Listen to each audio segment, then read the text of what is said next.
Hi friends, welcome back to our channel hill town vlog. ఈరోజు మనం Rayalaseema style పల్లీల పొడిని ఎలా తయారు చేసుకోవాలో చూద్దాం. చాలా సింపుల్గా ఉంటుందండి, టేస్ట్ కూడా చాలా బాగుంటుంది. ముందుగా కడాయి పెట్టుకొని స్టవ్ ఆన్ చేసుకోవాలి. స్టవ్ ఆన్ చేసుకున్న తర్వాత 1 కప్పు పల్లీలను వేసుకొని వేపుకోవాలి.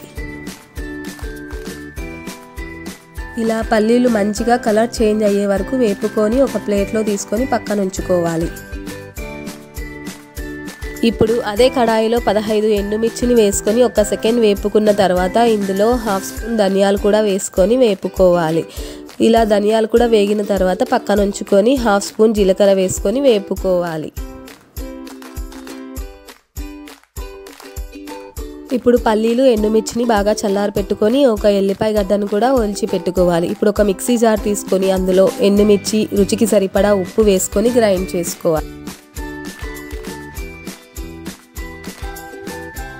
ఇప్పుడు ఇందులో పల్లీలు, జీలకర్ర, ధనియాలు వేపి పెట్టుకున్నవి వేసుకొని గ్రైండ్ చేసుకోవాలి.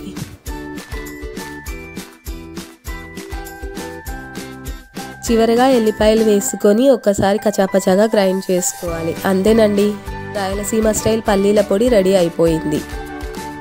ఈ పొడి చాలా టేస్ట్ ఉంటుందండి. వేడివేడి అన్నము, నెయ్యి వేసుకొని తింటే చాలా బాగుంటుంది.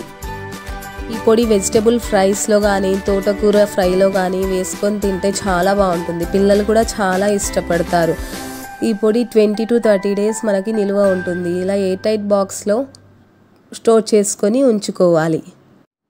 అంతే అండి, చూసారు కదా రాయలసీమ పల్లీల పొడి ఎలా తయారు చేసుకోవాలో. మీకు ఈ డిష్ నచ్చినట్లయితే ప్లీజ్ లైక్, షేర్, సబ్స్క్రైబ్ చేయండి. Thank you for watching our video.